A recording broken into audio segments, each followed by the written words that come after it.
Mule deer's tough. That's one of the toughest. Mule deer, I think, are one of the toughest just for getting opportunities on, because if you don't see them in transition and find out where they bed, they don't really, until the sun hits them, they don't really get up and move. He's a predator, you know. Yeah. He knew exactly what to do to get it done, and the elk was on the move. He analyzed the situation, went in and got it done. He reacted and wasn't scared that if he messed it up. I feel, going back to what do newer, younger hunters Mistakes. What are their mistakes?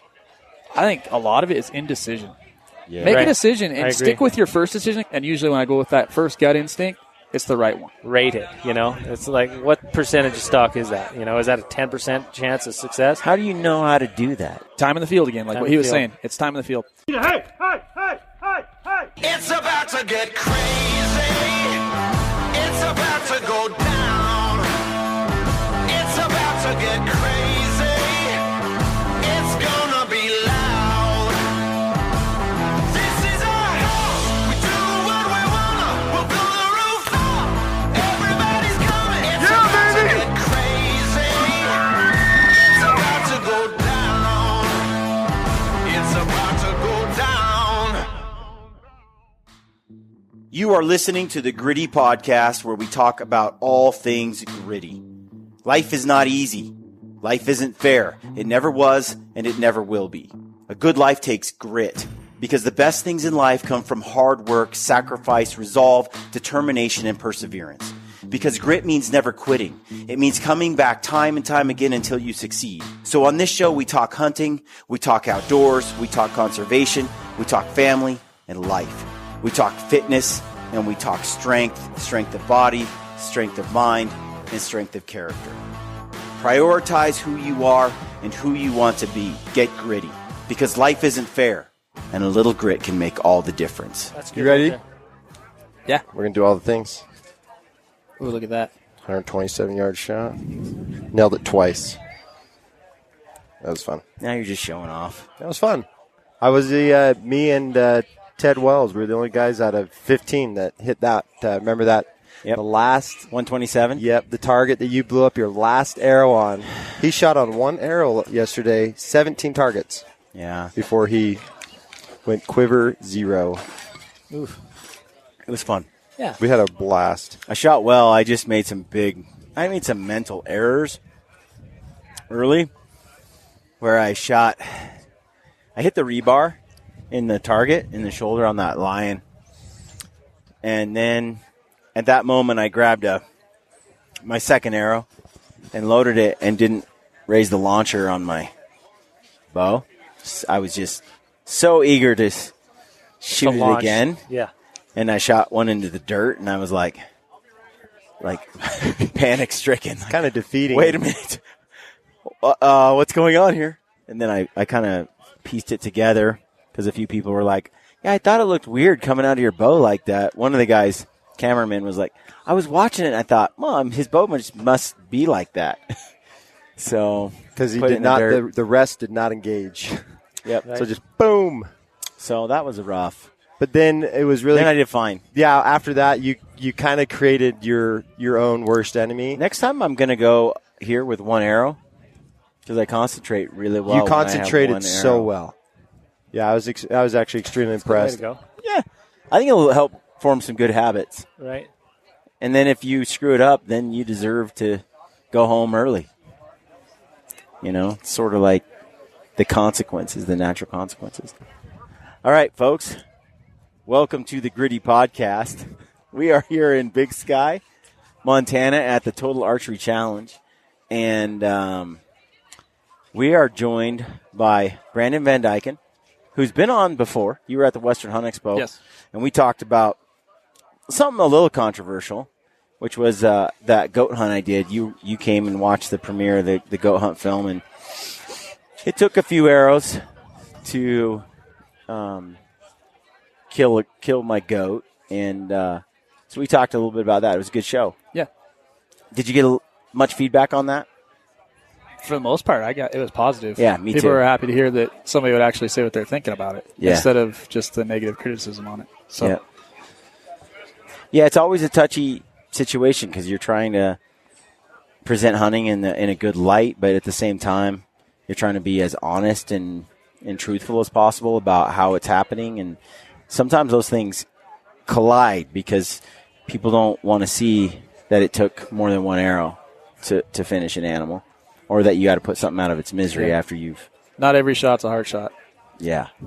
To be honest. Well, I think if people do this course right here at TAC, you spend a little time on this course and you tally up. I think today the guys were telling me, you guys said they just tracked kill shot, wound, or miss, and then tried to get their numbers figured out. And if this were, and granted, a lot of these ranges are ranges that a guy wouldn't shoot if he was hunting, but still, nevertheless, it's a humbling course because you find out real quick that you're not as good as you think you are. There's a lot of variables. Well, and it's a humbling course, and you're shooting at something that isn't can't moving. move. Right. That's a lot different right there. Right. So also on the show we have Jordan Harbertson and Johnny Buford. And Johnny, you and I, we've met a couple of times. Yeah. But I don't know you that well, so tell us a little bit about you and your background. Yeah, so I've been I was actually born and raised in Ohio. I did not know that. Yeah, so just kind of born in the wrong state, but I moved to Montana. All those people in Ohio are like offended now. I mean, Ohio's great, but I was born in. I didn't say they were. I true. was born in the wrong state. True. But no, for some reason, I always had a passion for elk ever since before I ever seen a live one as a kid. And my parents, they were hunters. My uncles were hunters. I was around that my whole life. My best friends, or my buddies back there were hunters. And so kind of fast forwarding a little bit, I went on my first Western big game hunt when I was 16. I went to Colorado for an elk hunt. I didn't know anything about it. Yep. And that was before 2000, So information was pretty scarce. Yeah.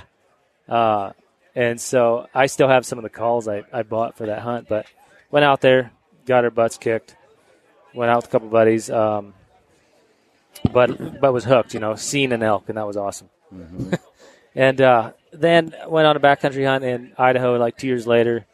We did kill one bull on that trip, and then in 2000 I came out to Montana for the summer, became a resident, kind of timed it, got out here early enough to become a resident to to hunt elk in the fall, and then see where it went. Well, that was 18 years ago. So, wow, I got hooked really, really bad with it. So, just love the whole backcountry stuff. And describe to people how you typically do it.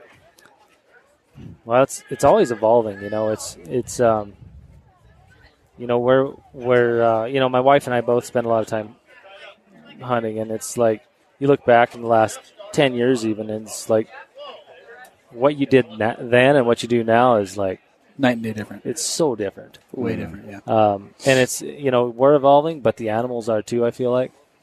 And so it's always this cat and mouse game. But, time in the field's probably one of the biggest, for me, was like probably my biggest learning curve was when I could actually spend a lot of time in the field. Studying the animal, whether it was in season or out of season. But, yeah, I think that was the start of it. And then summertime, that was when we went to the next level of starting to understand the animal more and becoming more consistent. And instead of hoping you see animals like you're disappointed if you don't, was when we started doing summer scout trips and really learning the country, learning, the terrain, learning the different wind patterns when you're in that terrain, finding where the animals like to be, where they don't like to be. So that way when season comes, you're not necessarily hunting as much as you're hunting for the opportunity at the animal. It's like you're not doing scouting while you're hunting. Exactly. You've got that. All that work's been done before you get out there. Right. Yeah, you've killed quite a few big bulls each year. I hear about you from the circle in the hunting world that kind of follows along, and I talked to a few people like Donnie Vincent and others that really like to follow your hunts and what you do. And you get pretty deep, and you put in time. Yeah, I think it's time, and it's not even always deep. It's just, I mean, I think right now, and I've talked to a lot of other guys too. Right now there's a big push of I don't know, I call it He-Man stuff, but because I'm definitely not the first guy to the top of the mountain. I'll get there. Yeah, but I've seen it. I've actually, like last year, I witnessed it firsthand of like dudes that were power hiking into where they wanted to go, but literally hiked right past the bulls. Walk right past the animals. And so I had never hunted the country, looked at it, did some homework, and took two dudes that had never killed elk. Hunted probably 5 or 6 years and have never killed an elk. And I had already killed mine, so I love that opportunity to go do some in-season scouting and whatnot. But the guys power hiked past everything. I went into where I could see like the vantage point and walked up there and immediately found bulls. And the one guy did kill a bull, but and it wasn't that deep, So I like hunting where the animals are more than anything. Yeah. What do you think is one of the biggest mistakes that new hunters or unsuccessful hunters make when they're trying to get elk? I think just kind of watching guys. I think, and I was there for a lot of years. Like, I'd always kill an elk every year. I'd manage to get it done, but it was a cow or it was a meat hunt more than anything. But just, not reading the country, not reading the terrain, and not understanding where the animals would go if they're pressured.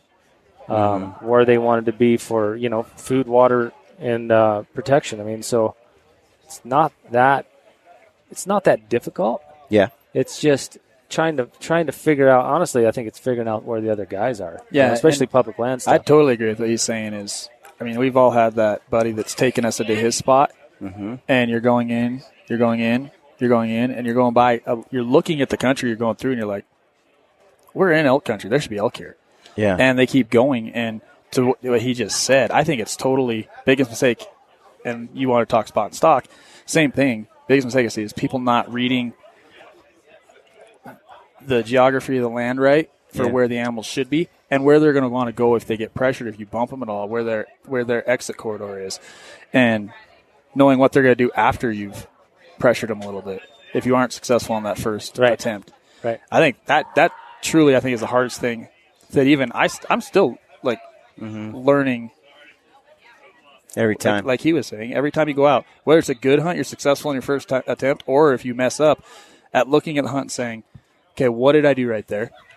Or what did I not do right? Right.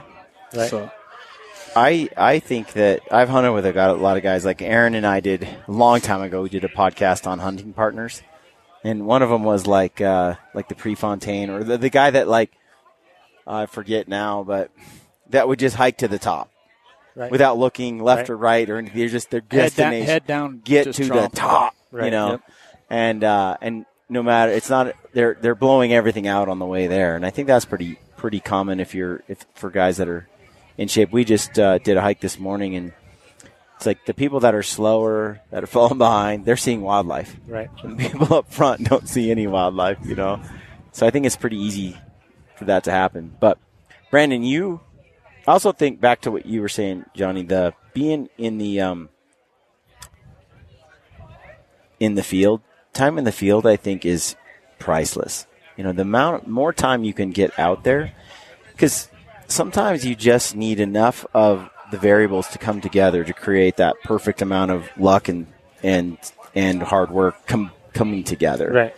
And a 5-day, I'm much less likely to tag out on a 5-day hunt than a 15-day hunt. It's just, the time that I need that time for things to really come together for me to capitalize on it. The guys that I think are really good are those guys that can go out and, tag out in 2 days or 3 days every year. That doesn't always happen though. Like, I guess it depends too what your goal is, right? If you're if you're just wanting to go out and fill a tag, like that's one thing. But if you're trying to be somewhat particular, and I hate for the hunt to end. Me too.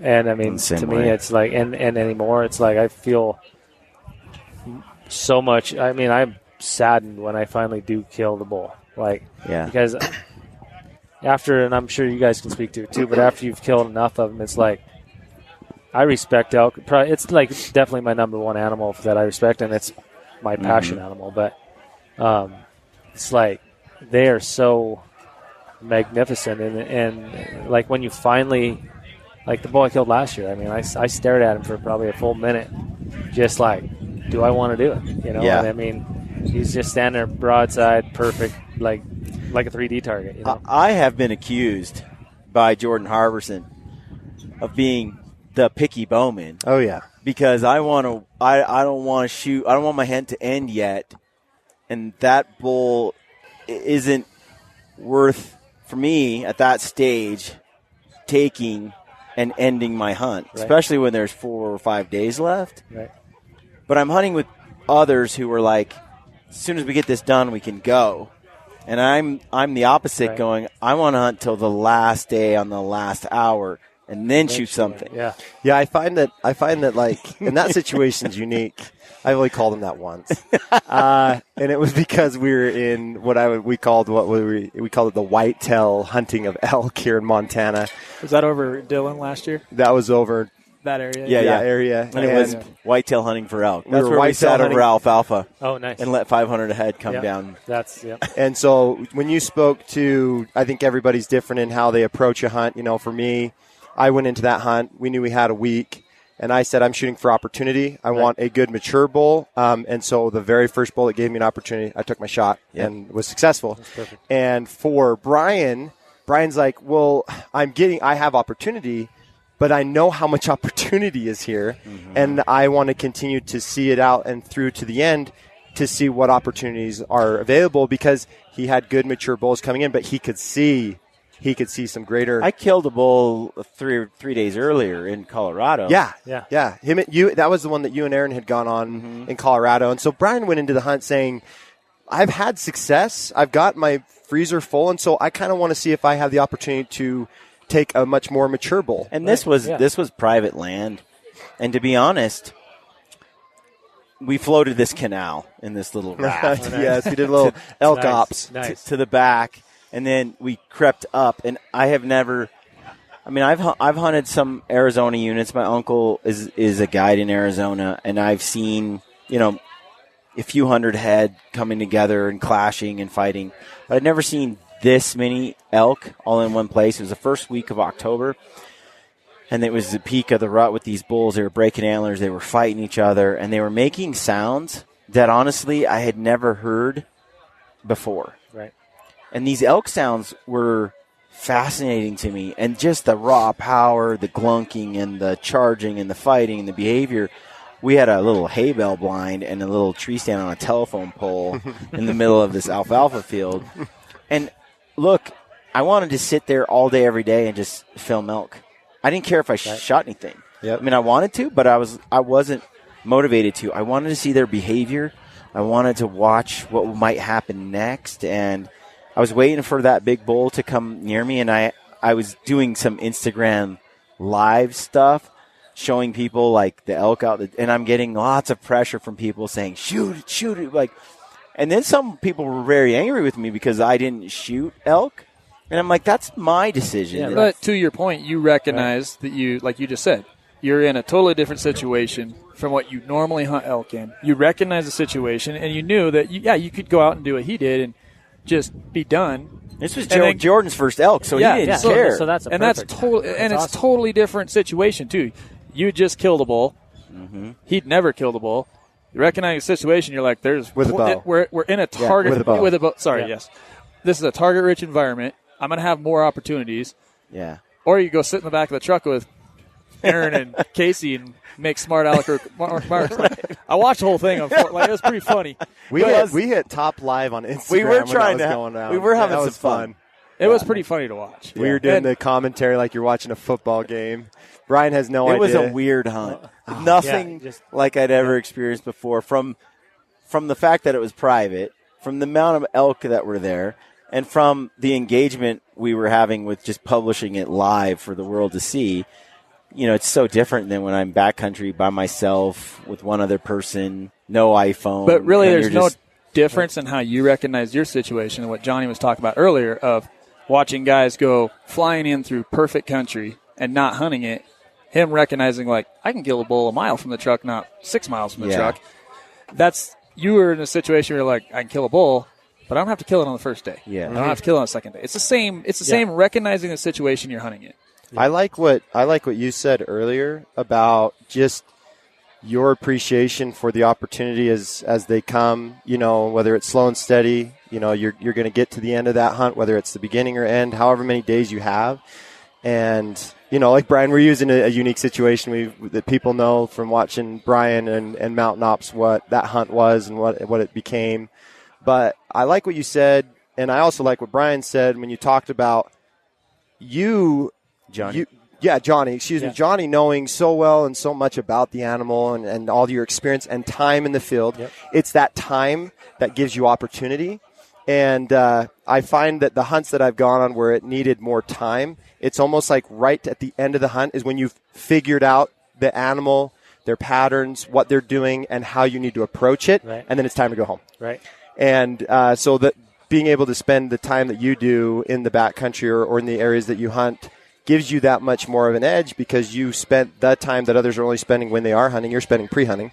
Yeah, and even in season, like I'm fortunate enough the last 5 years or so that I pretty much don't schedule anything from basically last week of August until after Thanksgiving. And so I'm able to hunt for 3 months straight. And when you spend that much time in the field, it's like anything, right? It doesn't matter what you're doing.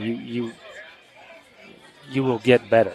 And after you do that for years, you can, a lot of times what I've seen now, you go into a new country and you're like, maybe you've never stepped foot in it, but now you know what to look for. Yep, you recognize what you need to see. And then when you see an opportunity, whether it's at 30 yards or 1,000 yards out, you don't hardly have to think about what you need to do to make it happen. You can devise a plan very quickly and strike. Where I see a lot of guys that they'll be on a big bull, and they'll be. I was talking to a guy here earlier today.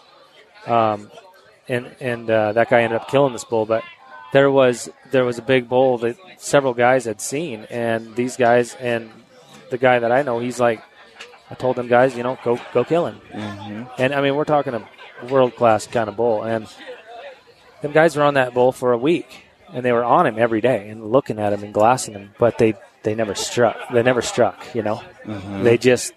They were too unsure of how to kill the bull. And so they were scared to make a move. Willing to risk.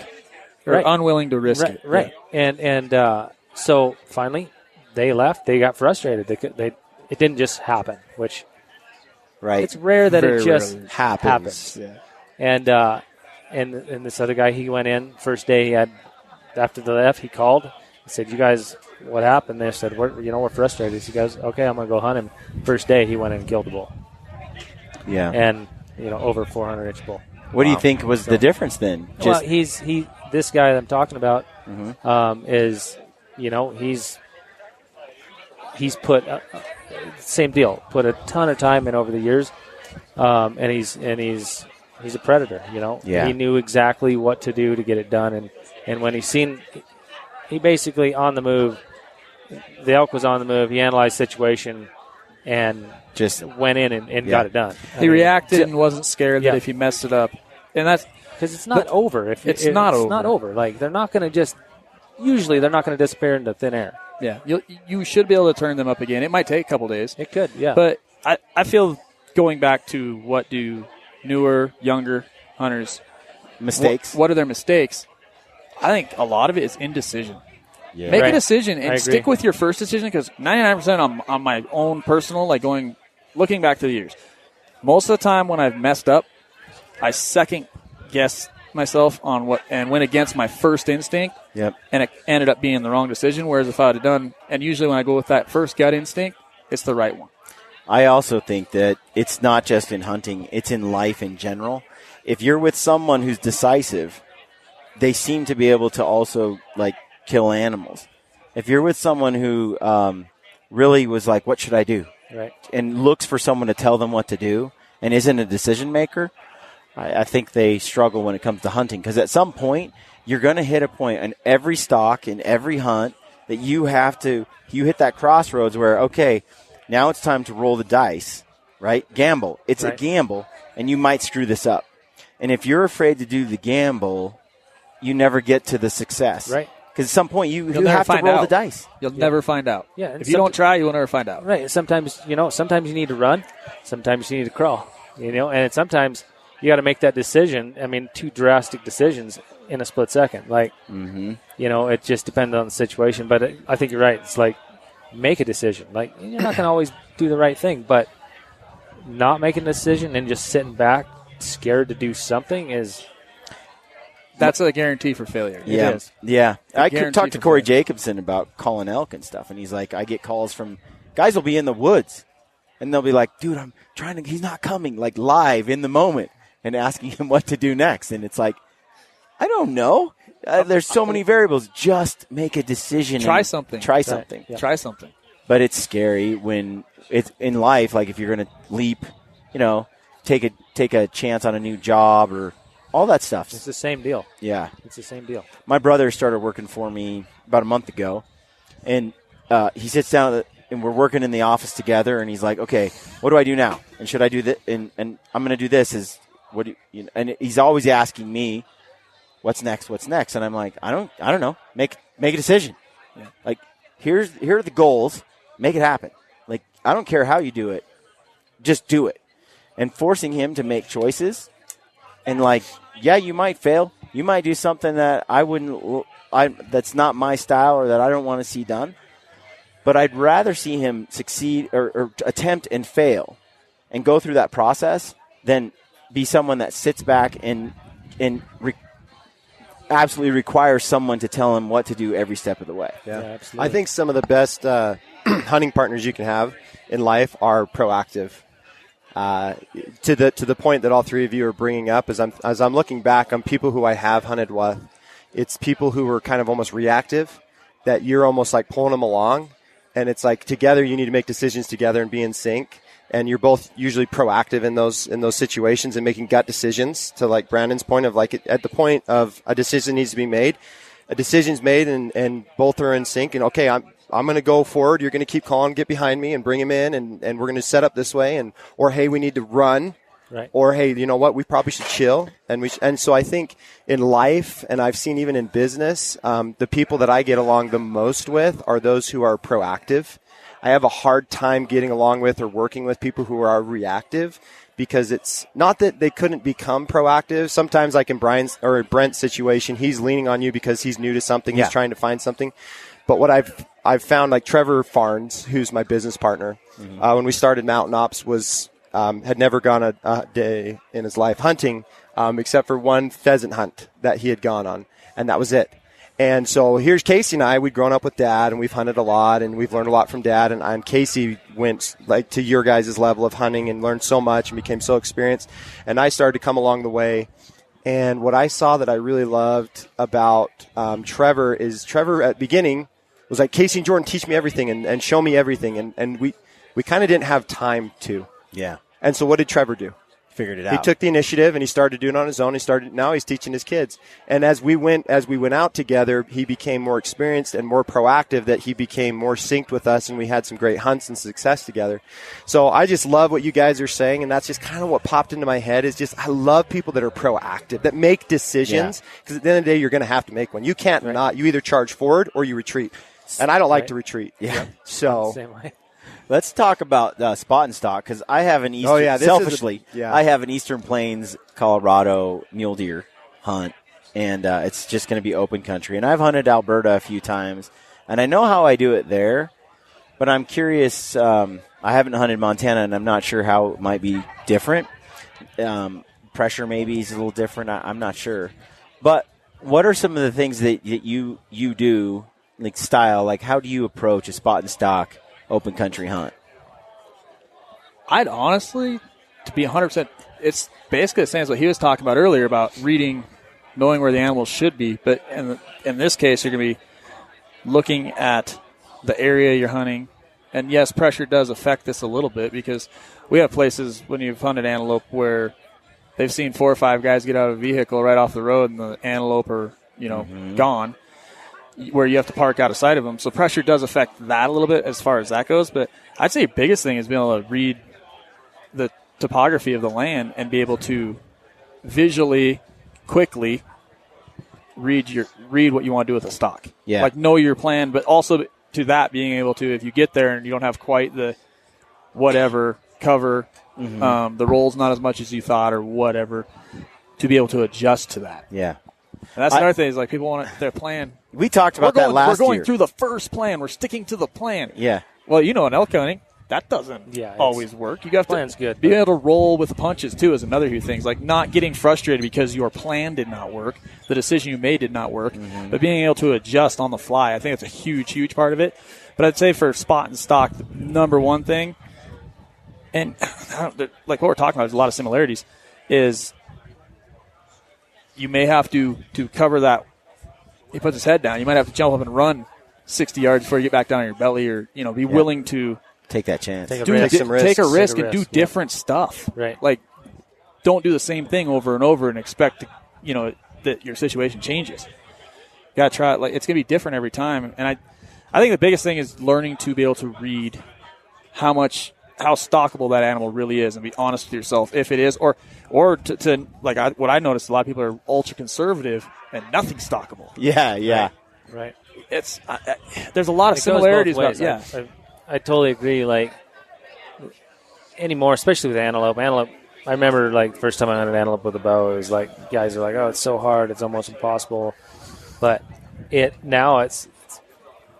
not going to say it's easy because antelope are crazy, but antelope hunting, spot and stock. But now I look at it completely People hate different. it when I say it's easy. Man, because I've done it and it is not, Brandon. Well, I guess maybe it's become an art for you, and you're very experienced. I'm not very experienced, and so I screwed up a lot. But man, those buggers are aware, alert, and ready to bust at any moment. Yeah, they're wired up. Oh, man, they're wired up. That's but a good way I think of putting it's like you're saying, Brandon, is, and I've hunted with a few people, in the past few years with archery that hadn't hunted antelope, and honestly, like antelope hunting is one of my most relaxing hunts because it's like it's an antelope, right? Yeah. You bump it, big deal. But reading the stock, like I pretty much rate it. It's like what percentage of stock is that? Is that a 10% chance of success? How do you know how to do that? Just gut. Going back to his elk thing, it's observation and time. Like everybody thinks that because we have online scouting, you have Google Maps, you got all this stuff, you got all this information, go hunts, all this stuff that tells you the success odds for that place. That you can go in there, you can watch hunting videos and watch other people do it and be able to do it yourself. Time in the field again, like what he was saying. It's time in the field, and whether that's like, I honestly think that's one of the easier things to learn to do. Go out into those areas that you're going to be hunting in the summer. Yeah. Look at it from where you think, like, just pretend there's an animal out in a certain spot. Look at it. Yeah. Visualize the stock in your head, and then walk out there and see if that's how realistic it was. If that's a 3-foot roll, 2-foot roll, 6-foot roll, and get to where you can read just how the land, because it's just the terrain from just totally like that's something you could learn time in the field, just going out on a weekend during the summer, even when it's not out of season scouting, that you could do on your own, that would night and day change being able to read what he was just talking about. I think what I'm hearing from you guys is it's calculated decisions too. Like we talk about make a decision, but from your guys' standpoints, because of experience and understanding the terrain or understanding the animal, you're able to make better calculated decisions on the situation. You're obviously rating them. Right. Yeah, because of experience, because you've been in multiple situations over the years where you're like, oh, I remember this. You're almost going back on the archives and going, I remember a situation just like this. How am I going to play it out? So, right? Johnny, how many stocks, when you're rating them, how many do you pass on and say, nah, it's not for me, I'm going to look for a different? That's a 2% stock on that one. There's wait a second. Just curious. I got to add that question. What is the lowest percentage stock that you're like, that's still killable? Yeah, that's kind of what I'm asking. Yeah. I think it's not anyone, but I mean, when you have an animal that's over a rise at 30 yards, sleeping with its head on the dirt, it's not that with good what I call a kill and wind. This guy's like we have right no now. no sentinels on his shirt. Is that 100% stock? No sentinels around. No, when the wind No is a huge landmines. deal on this deal too. Like when you have what I call a kill and wind, like we have right now, you have a wind that's covering up not only set but your sound.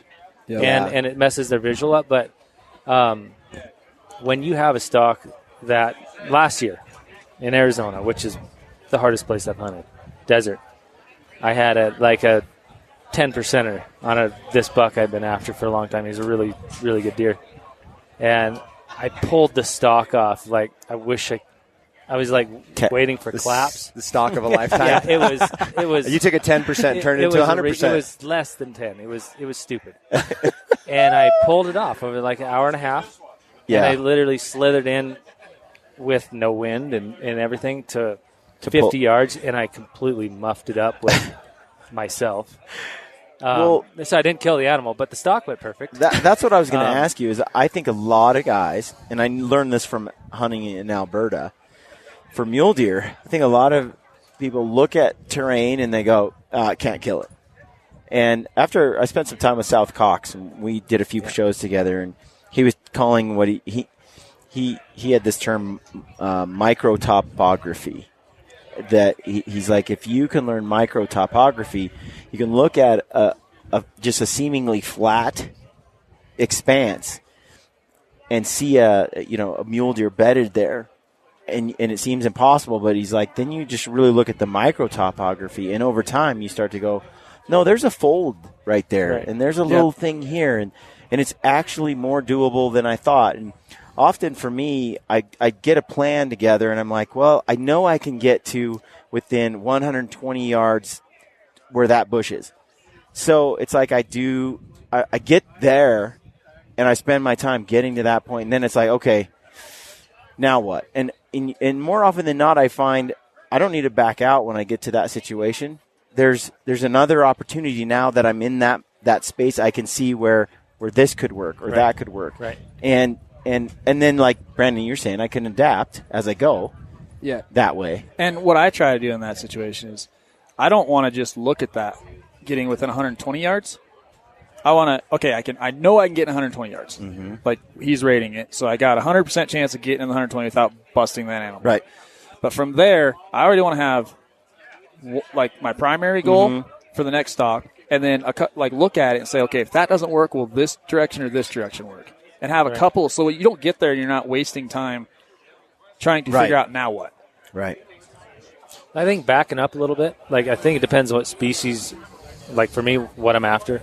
Like antelope to me is, I'm not a trophy hunting antelope guy. Like I'm not going to shoot a yearling, but if it's a decent, respectable buck and he's in a very stockable spot, it's the experience you're after. Yeah. Because elk's my passion, so when I'm elk hunting, it's like I have a goal for elk.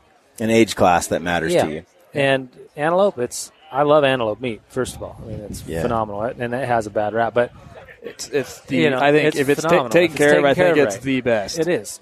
But so then, like you're talking, you have a mule deer tag, so that's kind of a different deal where you're probably going to be somewhat, you're going to be looking selective. You're going to be selective. So on that, backing up even a little bit more for like mule, I basically hunt mule deer different than I would hunt antelope. Like I'm kind of a little bit of a road hunter with antelope. Not like totally, but I mean, and I'll drive down a dirt road if I have access, and I'll go, there's one. That one's killable. Yeah, and the difference with that, and that's going to, the reason I love antelope, and like he said it a little bit earlier, is it's an antelope. Usually, you can hunt them all day. Yeah. Whereas mule deer and elk, elk definitely don't have. You're going to screw elk up if you hunt them all day, I think. If you're hunting them in their bedding area, I don't like doing that. I like hunting them in transition, going to it. You can do it. I've done it before, but you are not going to mess up any antelope hunting them all day. Pressure, if you're not over pressuring them, but hunt, like stalking them, and you can always find another one.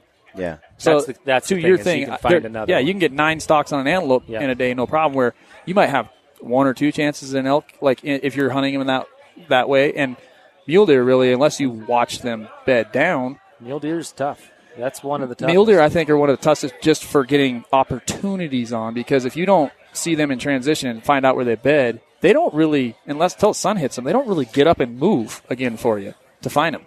Yeah, and if they do, it's briefly. But yeah, with you have the mule deer tag this year? Yeah. So with that deal, because I've spent the last 3 years, I've spent more time than I should have chasing deer in Arizona. But trying to find the right one, and I've seen lots and lots of deer, and I've screwed up plenty, more than I should have. But with that, I always look for, when I'm scouting, and like, stay down there, and where you're going to go is probably a similar deal. Mm-hmm. I look for, I know the core area where I want to go, but then I'm looking for the highest point I can get to. Yeah, to glass. And I get up there, and that's the game plan. Is sit up there and glass and glass and glass. That's what I like to do, and then watch them go to bed, and then that's when the fun begins. Yeah, right. And I think with mule deer, that's where I think mule deer, to a certain extent, can get a little easier than even dealing with elk and antelope. Mm-hmm. The big thing with antelope is they don't tend to stay in the same spot all day. They're moving on you, so you have to be quick with your stalks. You have to be a little more aggressive on your stalks. Very aggressive. Hey, mule deer, if you find it bedded, especially if you find him, I mean, you've seen it. They lay down in that, you're like, oh, you did not just lay down there. And you've been waiting for it, but, I mean, and it may not be the buck you want, but you see one lay down, you're like, I could totally kill that thing if I wanted to right now. Yeah. It's and another difference that guys say it doesn't affect them, but it's not so much, is wind on antelope is not nearly as important. Mule deer, you screw up wind. Or an elk. Yeah, if you screw up wind on, but if you can get wind on a mule deer, and you can get it, and you know you have time, and you can tell when the sun's going to hit him again, and that's probably when he's going to move to shade again. Right. You've got a lot more time to set up, and so I think in that sense, once you find, I think the hardest part about mule deer is finding and the right figure one. out where they bed down and finding the right one. Well, I was going to ask you about closing that, that last 80 to 50 yards. I feel like a lot of guys mess that part up. So how do you guys approach a mule deer that you put the stalk on when you're getting to that last bit of distance? Well, I mean, I think for sure mule deer, their hearing is phenomenal. It's at the top of the food chain for hearing. It's impressive. And so a lot of that for me is dictated by wind, how much or how little wind you have. Yeah. And so the more wind you have, the closer you can get. The more you can get away with as far as how quick you can move. How noisy you're how noisy you can be. Yeah. And then, of course, the less is, you instead of trying to get to 40 yards on them, you might have to try to get it done at 60. Mm-hmm. Or you risk a chance of blowing them out of there just with sound even alone. Yeah. I found that I'm practicing shooting in the wind a lot because that's when I get the best shots. Right. Because that's how I sneak in. Yep. And if I got a 50-mile-an-hour wind, I'm like, all right, this Alberta mule deer is probably going to die today because I've got that wind. But then now I'm trying to make that shot, with a 50-mile-an-hour wind and with a bow and arrow, and that's a whole different – you're waiting for that gust to stop and settle in. And so I found – wind is my friend. Like, I like a heavy wind. Right. And you get away with a lot more move because all the bushes, everything around them move too. So you can get away with murder when you have a good little breeze. Like even today's would be actually awesome. really good because you could still shoot in this and not have a lot of arrow. You can. There's usually a lull. Yep. Last year I had a friend come from South Carolina, and we had a pretty smoking wind, and we found a good buck. And I mean, it was one of them winds that would have been, like you're saying, super difficult to even shoot in. And we got into, I think it was 42 yards of him, bedded perfectly, bedded to where you could actually shoot him in his bed. And he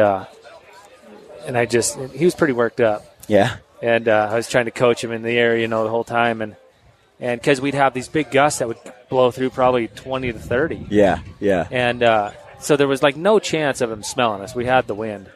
But it was almost like you could almost time that wind where it would blow hard for 20, 30 seconds and then it would let up for 5, 8 seconds. And so it was like, okay, draw, because it's still blowing. And he drew once and held, and it didn't let down. He let down and then waited, timed it again in our minds. And he got it done. He smoked the buck. It was perfect, pitch perfect buck. Now, I have one that was totally got the stalk done. Yeah. And I didn't wait for the lull. This is an antelope, really good antelope. And at that point, I hadn't killed anything in that close to that 80-inch range. And this one was right there, like, big right. Antelope. Yeah. And I got in there, got within 25 yards of him. Yeah. Howling wind, in sagebrush, everything's moving. He has no idea. Got 15 does, none of them caught me. And I draw back, and it's crosswind. Yeah. I shoot. See the entire side. I could read gold tip down the side of my arrow. And that arrow didn't even make it to him. Yeah. It just died. I think one of the you guys talk about wind. Can you guys imagine trying to stalk a mule deer with this concert going on? We could get away with everything. Good cover up. Yeah, sure. The party's getting started here, so we're going to wrap up. But before we do, I wanted, Johnny, you said something earlier that caught my attention when you were talking about, having free time to go out and hunt from September 1st to mid-November. The question is, how has spending that much time in the wilderness, in wild places, how has that changed you, if it has at all? Yeah, I think it totally changes you. I mean, you appreciate when you're out there for extended periods of time. I mean, we typically go in for as long as we can, 12, 13. Last year was 13 days, the first trip. I was out for one night and back in. And you appreciate the simple things a lot more, but you also appreciate life more, I feel like, when you're in there. Like, I don't know, I feel like I'm much more alive when I'm in there than I'm out in this rat race of the craziness, and I don't know, the more that I'm in there, the more relaxed I want to be in there, It's peaceful, it's awesome. I mean, it is, it's life changing for sure. I agree. Well, guys, thanks, Ty. Johnny, Brandon, where can people find you? They want to follow your adventures. Brandon Vandyken on Facebook. Instagram is the BV Decoy. The BV Decoy. Can people even find you, Johnny? He is crazy. So finding Buford is so elusive. How off grid are you? I don't have any social media at all. So my wife does. So Kelsey Burford, she posts every now and again. You'll see pictures. You'll see she's proud of him. You'll see his success photos on there. Nice. With how remote and off grid he is, it's evident also in his social media. No, I don't know. I just haven't. You know why? I haven't had a need because you'd rather spend more time in the wild places doing those things and telling people that you were there. Yeah, I mean, I love it. Yeah, I love it. Awesome, but that's what's so fascinating about you is everybody wants to know things about you or know from you. And it's hard to find that information. He is the true international man of mystery. Yeah. You're the Dos Equis guy. You're like the most interesting guy in the world. And that beard is legendary. His beard game is on par right now. It's a gift. It's getting pretty trimmed up on the right side from shooting. So does that hurt? I don't. Does really it pull feel the hair? It definitely is. It's off kilter right now for sure. I love it. So. This was fun. No, Thank you guys for letting me be on board. Appreciate it, guys. Yeah. I really do. Yeah, thanks. All right, guys. Awesome. Thanks for listening. Stay gritty. Despite our ever-changing, ever-indignant world with its growing ignorance of and indifference to the ways of the wild, I remain a predator, pitying those who revel in artificiality and synthetic success while regarding me and my kind as relics of a time and place no longer valued or understood. I stalk a real world of dark wood and tall grass stirred by a restless wind blowing across sunlit water and beneath star-strewn sky. And on those occasions when I choose to kill, to claim some small part of nature's bounty for my own, I do so by choice, quickly, with the learned efficiency of a skilled hunter. Further, in my heart and mind, I know the truth and make no apologies for my actions or my place in time. Others around me may opt to eat only plants, nuts, and fruits. Still others may employ faceless strangers to procure their meats, their leather, their feathers, and all those niceties and necessities of life. Such is their right, of course, and I wish them well. All I ask in return is no one begrudge me, and all of us who may answer the primordial stirrings within our hunter souls, my right to do some of these things myself.